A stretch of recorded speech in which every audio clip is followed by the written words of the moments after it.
السلام عليكم اخوتنا الاعزاء ورحمة الله وبركاته. اخوتي الاعزاء، الكثير من المربين كانوا يسألون عن خافض الحرارة، وهم يأتون دائما للعيادة: دكتور اعطيني خافض حرارة. انا حبيت اسوي هذا الفيديو واشرح به شنو خافض الحرارة وليش نعطي خافض الحرارة. خافض الحرارة هو يخفض حرارة الحيوان نتيجة الالتهاب. احنا مثل ما نعرف كل حيوان له درجة حرارة طبيعية ثابتة، لا تكون أعلى من الطبيعي ولا أقل من الطبيعي، درجة حرارة ثابتة. لكن عند الالتهاب، عندما يصير التهاب معين بالجسم نتيجة التهاب غزو فيروسي أو جرثومي، ترتفع درجة حرارة الحيوان، وهي مسألة طبيعية بها فائدة وبها مضرة. بها فائدة إنه إحنا المربي أو الدكتور البيطري يعرف الحيوان مريض من خلال هذا الشيء، لأن ارتفاع درجة الحرارة نتيجة الالتهاب ترافقها عدم شهية أو قلة شهية الحيوان. فمن قلة شهية الحيوان نعرف أنه هذا الحيوان مريض أو لا. المربي شلون يعرف الحيوان مريض؟ إذا قلت شهيته أو انقطعت شهيته يعرفه مريض، فيأتي للدكتور يقول له: دكتور عالج هذا الحيوان لأنه مريض. لكن خافض الحرارة احنا نعطيه سواء انجكشن أو شراب. طبعا هذا انجكشن، هذا أوبر انجكشن للأبقار، الأغنام، الماعز، الجمال. لكن بالنسبة للدواجن والقطط والكلاب ما يصير نعطيه إلا بمحاذير. هو مو بس خفض حرارة، هذا طبعا نرجسك وفيتامين سي. هذا شوي هالأيام مفقود من السوق نتيجة هاي الظروف، الحرب وغيرها، وارتفاع سعر الدولار، فمفقود وقليل، لونه أخضر. لكن موجود أنواع كثيرة من عند الشركات، وأنواع كثيرة، حتى البارستول موجود هم من عند أنواع كثيرة تخفض درجة حرارة الحيوان. فاحنا من نعالج انخفاض درجة ارتفاع درجة حرارة الحيوان، نعالج اعراض وليس نعالج مرض. يجب ان نعطي معاه مضاد حيوي، انتبايتك، حسب نوع الحالة، حسب. طبعا الانتبايتك اي انتبايتك هم له فد، ان شاء الله نخصص له فيديوهات اخرى. كل انتبايتك هو له استعمال الخاص وامراضه الخاصة، وشون نخلط بين الانتبايتكات، وشون اكو انتبايتك ضد انتبايتك اخر. على كل احنا هسه مو موضوعنا هذا خافض حرارة.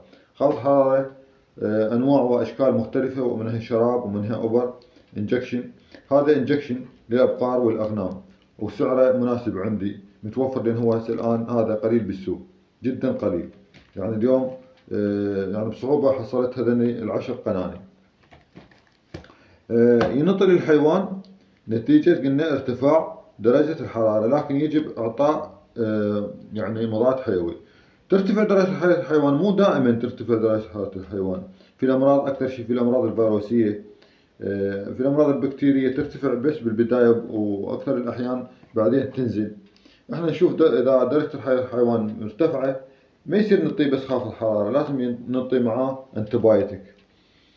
طبعا يعني للحديث شجون، وإذا أريد نطول الفيديو خاف يصير الفيديو طويل عليكم. لكن أنا حبيت أن يعني أشرح لكم هذا النوع من الأنتبايوتيك. طبعا ننطي بجرعة للأغنام والماعز بجرعة 5 إلى 6، وإذا كبش كبير يوصل إلى 10 سي سي للحيوان. أما بالنسبة للأبقار، من العجول ننطي 15 سي سي، واللي الأكبر منها 20، والأبقار أو الثيران تنطي 30 سي سي، تنطي بالعضلة أو بالوريد.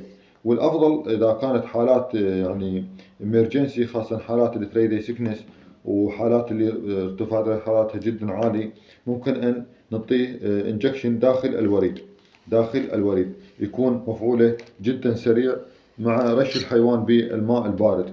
الماء البارد أيضا يساعد في خفض درجة حرارة الحيوان، طبعا لارتفاع وانخفاض درجة حرارة الحيوان فد يعني انديكيتر أو مؤشر جدا مهم عند الطبيب البيطري لمعرفة حالة الحيوان الصحية. كذلك ممكن أن نلاحظ أنه إذا بدأت حرارة الحيوان تنخفض، ممكن أن يكون فد انديكيتر أنه هذا الحيوان يريد يعني يفارق الحياة، يموت. لكن ارتفاعها يدل على أنه هناك موجود التهاب في مكان في عضو أو في جهاز معين من أجزاء أو أعضاء الجسم المختلفة. فنجي نتبع هذا وين صار الالتهاب، ونشخص نوع الالتهاب، وعلى أساسه نعطي المضاد الحيوي، ونعطي معاه هذا خافض الحرارة. زين. بالدواجن وبالبت انيمال الابقار، عفوا البت انيمال الكلاب والقطط، هذا ما ينطي، لان به محاذير نعرف انه طرحه من الجسم، فممكن ان يكون سم عليه ويكتله لا سامح الله. اكو خافض حراره انواع اخرى تنطي للبت انيمال والدواجن. الدواجن اكثر شيء تنطي في ماء الشرب.